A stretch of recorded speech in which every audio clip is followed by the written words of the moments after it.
제임스, 당신의 집이 지금 불타고 있습니다. 로스앤젤레스 소방서에서 걸려온 전화를 받을 때 저는 한창 프레젠테이션 중이었습니다. 실리콘밸리의 한 투자사에서 마지막 발표를 하고 있던 저는 그 말을 듣는 순간 손에 들고 있던 레이저 포인터를 떨어뜨리고 말았습니다. 죄송합니다만 당장 현장으로 가보셔야 할 것 같네요. 산불이 예상보다 빠르게 번지고 있어서 급하게 회의실을 빠져나와 차에 올랐습니다. 3시간을 쉬지 않고 달려 도착한 리치우드 힐스. 하지만 이미 늦었습니다. 30년간 엔지니어로 일하며 모은 돈으로 은퇴를 앞두고 장만한 부모님의 집이 캘리포니아의 푸른 하늘 아래서 시커먼 연기를 내뿜고 있었습니다. 여보, 어머님 아버님은요? 아내의 다급한 전화를 받으며 주변을 둘러보았습니다. 다행히 부모님은 이웃의 도움으로 안전하게 대피하신 상태였습니다. 하지만 문제는 그 후였습니다. 대형 산불 위험 지역이라는 이유로 보험사들이 하나둘 부상을 거부하기 시작했고 결국 저희 가족은 한순간에 모든 것을 잃었습니다. 그리고 지금 한국행을 결심하고 있습니다. 저는 실리콘밸리에서 15년간 AI 엔지니어로 일해온 제임스 파커입니다. 스탠포드 대학에서 컴퓨터 사이언스를 전공하고 구글과 메타를 거쳐 최근까지 자율주행 스타트업의 CTO로 일해왔죠. 아버지도 마찬가지로 엔지니어의 길을 걸어오셨습니다. IBM에서 30년간 하드웨어 엔지니어로 일하시다 2년 전 은퇴하신 후 평화로운 노후를 즐기고 계셨습니다. 어머니께서는 과학 교사셨는데 LA의 명문 고등학교에서 아이들을 가르치시다 아버지와 함께 은퇴하셨죠. 제 아내는 한국인입니다. 3년 전 샌프란시스코의 한 AI 컨퍼런스에서 처음 만났습니다. 제가 자율주행 딥러닝 모델에 대해 발표를 하는데 질문 시간에 날카로운 지적을 한 사람이 있었습니다. 바로 지연이었죠. 파커 씨의 모델은 아시아권 도로 환경에서도 똑같은 성능을 보장할 수 있나요? 그 질문은 제 연구의 큰 허점을 지적한 것이었습니다. 컨퍼런스가 끝난 후 커피를 마시며 나눈 대화는 밤늦게까지 이어졌고 우리는 기술적 대화를 넘어 서로에 대해 알아가기 시작했습니다. 그렇게 1년간의 열애 끝에 우리는 결혼했습니다. 하지만 아내와 결혼하기까지 과정은 순탄치 않았습니다. 장인어른과의 첫 만남은 잊을 수 없는 기억입니다. 우리 지연이가 박사 과정을 포기하겠다고? 지연의 아버님은 제 이력서는 보지도 않으신 채 이렇게 말씀하셨습니다. 서울대 컴퓨터공학과 석사를 마치고 스탠포드 박사 과정 중이던 지연이 저와 결혼하기 위해 학업을 중단하겠다고 하자 크게 실망하신 거죠. 아버지, 실리콘밸리에서도 얼마든지 연구할 수 있어요. 지연의 설득에도 장인어른은 단호하셨습니다. 30년간 대학에서 인공지능을 연구하신 교수님이셨기에 박사 학위의 가치를 누구보다 잘 아셨던 거죠. 조건이 하나 있네. 지연이가 박사 학위를 마칠 때까지 기다려주게. 그리고 한국으로 돌아와서 우리나라 AI 발전에 기여하겠다는 약속도 해주게나. 그날 저는 장인어른께 2가지를 약속드렸습니다. 지연이 박사 과정을 무사히 마칠 수 있도록 돕겠다는 것, 그리고 언젠가는 한국의 AI 기술 발전을 위해 함께 힘쓰겠다는 것이었죠. 그렇게 우리 부부는 결혼 승낙을 받았습니다. 3년이 지났습니다. 지연은 자율주행 AI 분야에서 훌륭한 연구 성과를 내며 박사 학위를 받았고 저는 실리콘밸리에서 스타트업을 성공시켰습니다. 그리고 마침내 한국의 유망한 AI 스타트업에서 저희 부부에게 함께 일하자는 제안이 들어왔죠. 저는 장인어른과의 약속으로 한국으로 돌아갈 준비를 하고 있었습니다. 은퇴한 부모님이 안정적인 생활을 하실 수 있도록 집도 마련하고 얼마 후면 아내와 함께 한국으로 갈 계획이었는데 갑작스런 화재 소식에 너무 당황스러웠습니다. 한국으로 가기 전날 마지막으로 집을 보러 갔을 때의 기억이 아직도 생생합니다. 리치우드 힐스의 잿더미가 된 주택가를 걸으며 아버지는 40년간의 엔지니어 생활을 회상하셨습니다. IBM에서 수석 엔지니어로 은퇴하시고 꿈꾸던 전원주택을 마련하신 지 겨우 1년 만이었습니다. 제임스, 여기가 내 인생 마지막 집이 될 줄 알았는데 하지만 더 큰 문제는 따로 있었습니다. FEMA 연방재난관리청의 발표는 충격적이었습니다. 이 지역이 극한 기후 위험 구역으로 지정될 예정이라는 것이었죠. 이는 단순한 행정 조치가 아닌 거주 자체가 제한될 수 있다는 의미였습니다. 문제는 연쇄적으로 터져나왔습니다. 보험사들은 일제히 보상을 거부했고 은행은 모기지 재조정을 거절했습니다. 심지어 이웃들은 하나둘 텍사스나 플로리다로 이주를 시작했죠. 아내가 보여준 뉴스는 더욱 암담했습니다. 캘리포니아 산불 피해 지역의 90%가 향후 10년간 재건축이 불가능할 수 있다는 환경평가 결과였습니다. 마지막 희망이었던 정부 지원금도 실망스러웠습니다. 1인당 $50,000, 그것도 2년에 걸쳐 분할 지급한다는 조건이었죠. 로스앤젤레스의 집값을 생각하면 턱없이 부족한 금액이었습니다. 그때였습니다. 아내가 부모님과 함께 한국에 같이 가면 어떻겠냐고 제안했습니다. 아버님, 피해 복구까지 얼마나 시간이 걸릴지도 모르고 부모님을 두고 저희만 한국에 갈 수는 없어요. 여기 상황이 좋아질 때까지 한국에서 같이 지내면 어떠세요? 아버님, 여기 보세요. 서울 강남의 브랜드 아파트가 지금 미국 집값의 3분의 1이면 충분해요. 첨단 의료시설도 가깝고 24시간 경비 시스템도 있어요. 화면에 나타난 건물들은 제가 알던 한국의 이미지를 완전히 바꿔놓았습니다. 스마트홈 시스템, IoT 기반 실버케어 서비스, 단지 내 의료시설까지 은퇴 생활을 위한 완벽한 인프라였죠. 한국이 정말 살만할까? 아버지의 망설임 섞인 질문에 지연은 자신있게 대답했습니다. 미국에서는 상상도 못할 편리함이 있어요. 24시간 응급의료 시스템, 세계 최고 수준의 인터넷 속도, 심지어 새벽에도 식사 배달이 가능하다고요. 아버지는 저녁 뉴스를 보다가 갑자기 결심했다는 말씀을 하셨어요. 기상청이 발표한 향후 10년 기후 전망은 충격적이었습니다. 캘리포니아 산불의 강도는 더욱 강해질 것이며 우리 지역은 영구적인 위험 구역이 될 가능성이 높다는 내용이었죠. 아들아, 우리 한국에 가보자. 여기서는 더 이상 희망이 없을 것 같구나. 그렇게 우리 가족의 한국행이 결정되었습니다. 단순한 피난이 아닌 새로운 삶을 향한 도전이었습니다. 부모님과 함께 한국에 같이 가자고 얘기해준 아내에게 너무 고마웠어요. 짐을 정리하면서 새삼 세상이 참 많이 변했다는 생각이 들었습니다. 아들아, 이거 봐. 내가 어렸을 때 찍은 사진이야. 어머니가 꺼내신 앨범 속에는 제가 아버지의 IBM 컴퓨터 앞에서 장난치던 모습이 담겨 있었습니다. 그때는 그 컴퓨터가 최첨단 기술의 상징이었는데 이제는 스마트폰 하나가 그보다 수천 배 뛰어난 성능을 자랑하니까요. 이제 한국이 IT 강국이라며? 내가 젊었을 때만 해도 상상도 못했는데 아버지의 말씀에 저는 웃으며 대답했습니다. 네, 아버지. 제가 실리콘밸리에서 만난 한국 엔지니어들은 정말 대단했어요. 그래서 지연이도 자신있게 한국행을 제안한 거고요. 짐을 정리하다 보니 40년의 세월이 고스란히 담긴 물건들이 쏟아져 나왔습니다. 아버지의 첫 IBM 배지, 어머니의 수상 기록들, 제 어린 시절 과학상 메달까지 다행히 금고 속 소중한 물건들은 화재에서 살아남았습니다. 여보, 아버님 모셔오길 정말 잘한 것 같아요. 서울에 계시면 우리가 옆에서 자주 뵐 수 있잖아요. 지연의 말에 고개를 끄덕였습니다. 사실 처음에는 걱정이 많았습니다. 70대의 부모님께서 낯선 나라에서 적응하실 수 있을까 하는 염려였죠. 하지만 지연이 보여준 서울의 실버타운 자료들은 그런 걱정을 말끔히 씻어주었습니다. 아버지, 어머니, 제가 알아본 아파트가 있는데 단지 내에 실버케어 센터가 있대요. 거기서 영어로 된 프로그램도 운영한다고 해요. 정말? 그럼 나도 거기서 영어를 가르칠 수 있겠네. 은퇴 전 영어 교사셨던 어머니의 눈이 반짝였습니다. 어쩌면 이번 이주가 부모님께도 새로운 도전의 기회가 될지 모르겠다는 생각이 들었습니다. 마지막으로 집을 나서기 전 아버지는 오랫동안 마당을 바라보셨습니다. 40년간의 추억이 담긴 곳을 떠나는 게 쉽지는 않으셨을 텐데 의외로 담담해 보이셨습니다. 이제 가보자. 뒤돌아보지 말고 앞만 보고 가자. 그렇게 우리는 인천행 비행기에 올랐습니다. 12시간의 비행 동안 저는 부모님께 한국의 이야기를 들려드렸습니다. 세계 최고의 인터넷 속도, 24시간 편의점, 새벽 배송. 부모님은 마치 공상과학 영화 이야기를 듣는 것처럼 신기해하셨죠. 인천국제공항에 도착한 순간부터 부모님의 놀라움은 시작되었습니다. 제임스, 저기 봐. 로봇이 돌아다니잖아. 어머니는 공항 로비를 순찰하는 안내 로봇을 보고 눈을 크게 뜨셨습니다. IBM에서 평생 하드웨어 엔지니어로 일하신 아버지도 한동안 그 로봇을 유심히 지켜보셨죠. 이게 말이 되나?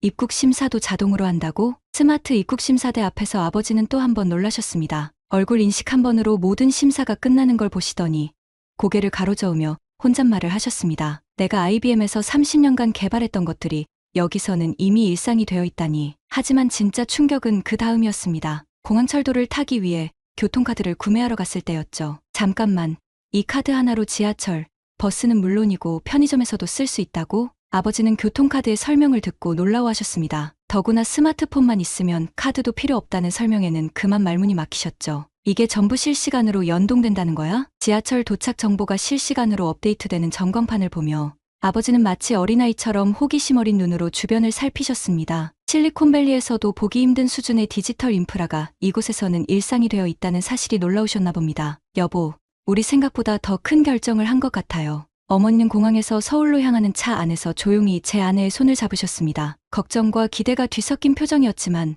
한국행을 결정한 것을 후회하시는 것 같지는 않았습니다. 불과 12시간 전 LA에서 모든 것을 잃고 떠나온 부모님. 하지만 인천공항에서 마주한 새로운 세상은 그분들에게 또 다른 가능성을 보여주고 있었습니다. 서울 강남의 아파트 단지에 도착했을 때는 이미 저녁이었습니다. 이게 정말 아파트라고? 마치 호텔 같은데? 어머니는 대리석으로 꾸며진 로비에 들어서며 놀라워하셨습니다. 24시간 상주하는 컨시어지, 호텔 같은 인테리어, 그리고 얼굴 인식으로 작동하는 엘리베이터까지. 아버지는 계속해서 고개를 젓고 계셨습니다. 잠깐, 이건 또 뭐지? 현관문 앞에 선 아버지는 도어락을 신기한 듯 바라보셨습니다. 열쇠 구멍이 없는 문을 보고 의아해하시는데 지연이 스마트폰을 꺼내들었습니다. 아버님, 이제 열쇠가 필요 없어요. 스마트폰으로 문을 열 수 있고 비상시에는 지문이나 비밀번호로도 열 수 있어요. 집 안으로 들어서자 아버지는 또 한 번 놀라셨습니다. 스위치를 찾으시던 손이 멈칫했죠. 불이 저절로 켜지네? 네, 모션 센서예요. 사람이 지나가면 자동으로 켜지고 꺼져요. 전기료도 절약되고요. 하지만 진짜 충격은 거실 월패드 앞에서였습니다. 하나의 스크린으로 집안 전체를 제어할 수 있다는 설명에 아버지는 한동안 말씀을 잇지 못하셨습니다. 난방, 조명, 가스, 환기, 이 모든 걸 여기서 다 제어할 수 있다고?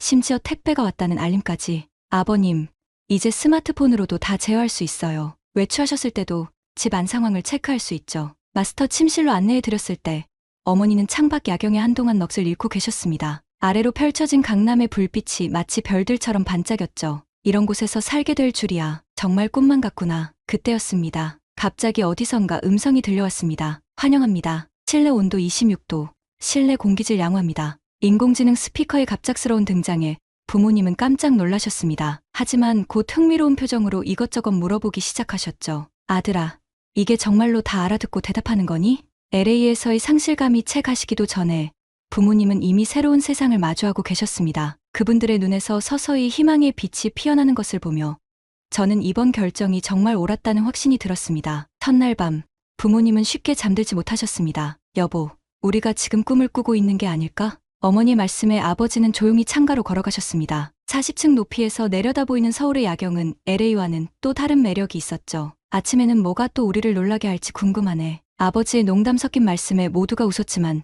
그 말씀처럼 다음날 아침은 또 다른 놀라움의 연속이었습니다. 잠깐, 이게 무슨 소리지? 아침 일찍 화장실에서 들려온 아버지의 목소리. 비데의 자동 기능에 놀라신 거였습니다. 이건 또 뭐야? 거울이 스크린이라고? 스마트 미러에 표시되는 오늘의 날씨와 일정을 보고 또 한 번 놀라셨어요. 아버님, 이제 쓰레기 분리수거하는 법을 알려드릴게요. 뭐라고? 쓰레기도 분류를 한다고? 재활용 분리수거 시스템을 설명하는데 한참이 걸렸습니다. 아버지는 주방 아래 설치된 4개의 분리수거함을 보며 놀라워하셨습니다. 일반 쓰레기, 플라스틱, 유리, 캔은 물론이고 종이까지 모두 따로 분리해야 한다는 설명에 어머니는 혀를 내두르셨습니다. LA에서는 그냥 쓰레기통 하나에 다 버리고 재활용은 파란 통 하나는 끝이었는데 한국은 음식물 쓰레기를 따로 모아서 처리하거든요. 이걸로 바이오가스도 만들고 퇴비도 만든대요. 정말 우리가 매일 버리던 음식물로 에너지를 만든다고? 아버지는 감탄하셨습니다. IBM에서 근무하실 때 환경 관련 프로젝트를 맡으셨던 아버지는 한국의 철저한 자원순환 시스템에 깊은 인상을 받으신 것 같았습니다. 이래서 한국이 환경 강국이 될 수 있었구나. 우리 아파트 단지만 해도 태양광 패널이 설치되어 있고 전기차 충전소도 있고 미국은 아직 갈 길이 멀어 보이는구나. 어머니는 조금 걱정스러운 표정을 지으셨습니다. 이렇게 꼼꼼하게 분리하는 게 귀찮지 않을까? 어머님, 처음엔 저도 그랬어요. 하지만 이제는 습관이 되어서 전혀 어렵지 않아요. 게다가 분리수거를 잘하면 아파트 관리비도 줄어든대요. 부모님은 한국의 환경보호 시스템에 감명을 받으신 듯했습니다. 특히 아버지는 쓰레기 분리수거 시간표를 사진으로 찍어두시며 진지한 표정을 지으셨습니다. 우리도 이제부터는 지구를 생각하는 한국식 생활을 해보자꾸나. 아버지는 창밖을 바라보며 감탄하셨습니다. 그때였습니다. 화재 경보기가 작동합니다. 화재 경보기가 작동합니다. 갑작스러운 경고음에 부모님의 얼굴이 순식간에 창백해졌습니다. LA에서의 그 끔찍한 순간이 떠오르신 걸까요? 아버지는 반사적으로 어머니의 손을 잡으셨고 어머니는 그대로 그 자리에 얼어붙으셨습니다. 그때 지연이 재빨리 상황을 설명했습니다. 아버님, 괜찮으세요? 토스트가 조금 탄 것뿐이에요. 연기 감지가 너무 민감해서 이런 경우가 종종 있어요. 하지만 경보음은 계속되었고 곧 월패드에서 경비실과 연결되는 인터폰 소리가 들렸습니다. 4203호 세대 맞으십니까?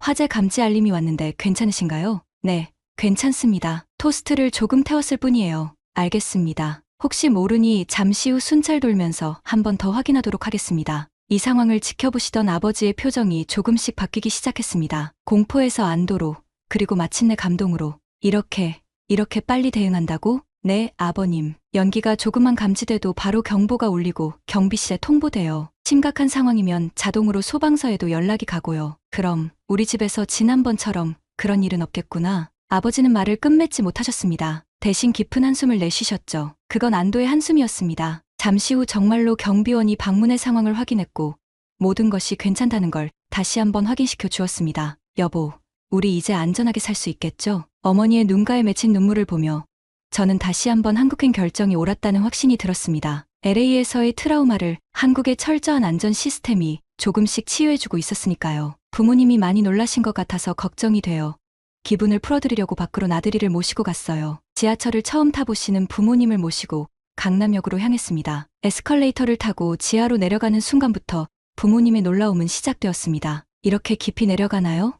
마치 지하 도시 같네요. 깔끔하게 정돈된 지하철 역사를 보시더니 아버님은 뉴욕이나 LA의 지하철과 비교하시며 연신 감탄하셨습니다. 특히 교통카드를 스치듯 대고 지나가는 게이트 시스템에 큰 인상을 받으신 듯했습니다. 플랫폼에 들어서자 전광판에 열차 도착 시간이 분 단위로 표시되었고 스크린 도어 너머로 깨끗한 승강장이 보였습니다. 어머니는 뉴욕 지하철의 낙서와 쓰레기 더미를 떠올리시며 말씀하셨습니다. 여긴 마치 호텔 로비 같아. 이렇게 깨끗한 지하철은 처음 봐요. 열차가 들어오자 더 큰 놀라움이 이어졌습니다. 냉방이 완벽하게 작동되는 객실, 천장에 LCD 화면에 표시되는 역 정보, 그리고 무엇보다 조용하게 질서를 지키며 탑승하는 시민들의 모습에 감탄하셨습니다. 노약 좌석은 비워두고 다들 핸드폰만 보고 있네. 뉴욕에선 상상도 못할 광경이야. 한 정거장을 지날 때마다 어디로 갈아타야 하는지, 몇 번 출구로 나가야 하는지 안내하는 방송이 흘러나왔습니다. 영어와 중국어, 일본어까지 지원되는 다국어 안내 방송을 들으시더니 아버지께서 고개를 끄덕이셨습니다. 이래서 한국이 IT 강국이라고 하는구나. 교통 시스템 하나만 봐도 우리보다 몇 년은 앞서 있어. 송파역에 도착해 지하상가로 이어지는 통로를 걸으며 부모님은 마치 새로운 세상을 발견한 듯한 표정을 지으셨습니다. 지하철이 단순한 이동수단이 아닌 하나의 완벽한 생활 인프라라는 사실에 놀라워하신 것 같았습니다. 여기가 어디니? 이렇게 멋진 공원이 도심 한가운데에 있다고? 석촌호수에 도착하자 아버지는 놀란 눈으로 주변을 둘러보셨습니다. LA의 공원은 대부분 교외에 있어서 도심 한가운데 이렇게 큰 호수가 있다는 게 신기하셨나 봅니다. 저기 봐요. 배도 탈 수 있대요. 어머니는 호수 위에 오리보트를 가리키며 마치 소녀처럼 들뜬 목소리를 내셨습니다. 우리는 잠시 벤치에 앉아 호수를 바라보았습니다. 한낮에 따스한 햇살이 수면에 반짝였고 산책하는 사람들의 웃음소리가 들려왔습니다. 아들아, 여기 사람들 표정이 참 밝구나. 네, LA에서는 마지막에 다들 불안에 떨며 살았잖아요. 여긴 달라요. 점심때가 되자 근처 식당가로 향했습니다. 한 칼국수 집 앞에서 발길을 멈췄죠. 어머님, 이건 꼭 드셔보셔야 해요. 제가 처음 먹어봤을 때 깜짝 놀랐거든요. 주문한 칼국수가 나오자 어머니는 그릇 위로 모락모락 피어오르는 김을 보며 미소 지으셨습니다. 어머니는 조용히 아버지의 손을 잡으셨고 저는 그 모습을 보며 가슴 한켠이 따뜻해지는 것을 느꼈습니다. 집으로 돌아가는 길은 부모님이 힘드실까봐 택시를 타고 가기로 했어요. 제가 스마트폰을 꺼내드는데 아버지가 지갑을 열려하셨습니다. 아버님, 요즘은 앱으로 부르면 돼요. 보세요. 아내는 카카오티 앱을 보여드렸습니다. 화면에서 주변의 택시들이 실시간으로 움직이는 모습에 부모님은 눈을 크게 뜨셨습니다. 네, 여기 버튼만 누르면 돼요. 아, 벌써 택시가 잡혔네요. 3분 후에 도착한대요. 정확히 3분 후 안내된 번호의 택시가 우리 앞에 멈춰섰습니다. 부모님은 이렇게 빨리 택시가 온다는 걸 너무 신기해하시면서 택시에 올라타셨어요. 그리고 아버지가 급하게 지갑을 여셨습니다. 얼마예요? 아버님, 돈 안 내셔도 돼요. 이미 앱으로 다 결제됐거든요. 뭐라고? 그럼 기사님한테 돈을 안 준다고? 당황하신 아버지를 안심시키려는데 기사님이 웃으시며 말씀하셨습니다. 걱정 마세요. 앱으로 자동 결제되는 거라 저희한테 바로 입금돼요. 현금 들고 다닐 필요도 없고 거스름돈 걱정도 없어서 오히려 더 편해요. 집으로 가는 내내 아버지는 고개를 가로저으셨습니다. 세상이 이렇게 변했구나. LA에서는 아직도 택시 잡으려면 길가에서 한참을 기다려야 하는데 어머니는 조용히 중얼거리셨습니다. 한국에 오신 지 한 달이 지났습니다. 처음의 불안과 걱정은 점차 호기심과 설렘으로 바뀌어 가고 있었습니다. 매일 아침 아버지는 베란다에서 커피를 드시며 서울의 아침 풍경을 바라보시곤 합니다. LA의 고급 주택가와는 다른 고층 아파트의 숲이지만 그 사이로 보이는 도시의 생동감은 오히려 더 큰 활력을 느끼게 해주는 듯했습니다. 오늘은 지하철 타고 어디를 가볼까? 두 분은 이제 지하철 노선도를 손에 쥐고 새로운 목적지를 찾는 것이 일과가 되었습니다. 처음에는 두려워하시던 지하철이 이제는 서울을 탐험하는 가장 믿음직한 수단이 되었습니다. 특히 아버지는 주변의 첨단 기술에 완전히 매료되신 듯했습니다. IBM의 엔지니어 출신다운 호기심으로 아파트의 모든 IoT 기기들을 하나씩 익혀가고 계셨습니다. 심지어 스마트폰으로 식당 예약하는 법까지 배우셨죠. LA 화재의 트라우마도 조금씩 희미해져 가는 것 같았습니다. 철저한 화재 감지 시스템과 24시간 순찰하는 경비원들을 보며 부모님의 불안한 표정도 점차 누그러졌습니다. 여기는 참 안전하구나. 밤에도 사람들이 걸어 다니고 어머니는 늦은 시간에도 불이 환한 편의점과 식당들, 그리고 거리를 걷는 사람들을 보며 감탄하셨습니다. LA에서는 상상할 수 없었던 광경이었죠. 무엇보다 달라진 것은 부모님의 표정이었습니다. 모든 것을 잃었다는 상실감 대신 새로운 삶을 시작할 수 있다는 희망이 서서히 자리 잡아가고 있었습니다. 퇴근 후 들른 치맥에서, 배달 앱으로 시킨 야식에서, 그리고 한강공원의 여유로운 산책에서 부모님은 한국만의 특별한 라이프 스타일을 하나씩 발견하고 계셨습니다. 제임스, 어쩌면 이게 우리에게는 축복일지도 모르겠구나. 아버지의 이 한마디는 우리 가족의 새로운 시작을 알리는 신호였는지도 모릅니다. 처음 지연을 만났을 때는 몰랐습니다. 제 인생이 이렇게 크게 바뀔 거라는 걸요. 단순히 아내를 만난 것이 아니라 새로운 세상을 만난 거였습니다. LA에서 그 끔찍한 화재가 일어났을 때 저는 무너질 것만 같았습니다. 평생을 엔지니어로 일하며 성실하게 살아오신 부모님께서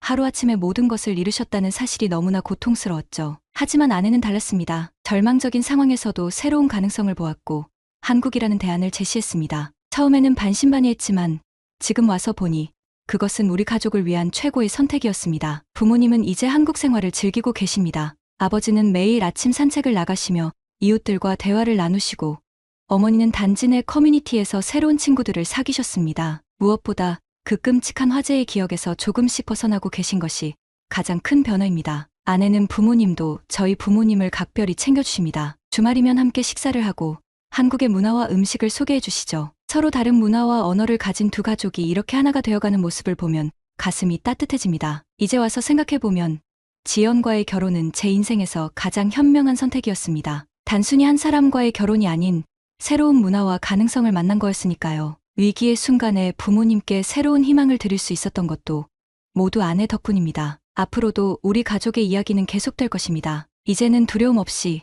새로운 희망으로 가득한 이야기로요. 오늘은 LA 화재로 모든 것을 잃고 한국에서 새로운 삶을 시작한 제임스의 특별한 사연을 소개해드렸습니다. 오늘도 서울 어디선가 새로운 희망을 만들어가고 있을 제임스 가족의 행복한 미래를 응원합니다. 지금까지 지수였습니다. 구독과 좋아요, 알림 설정도 잊지 마시고요. 다음 영상에서 또 만나 뵙겠습니다. 감사합니다.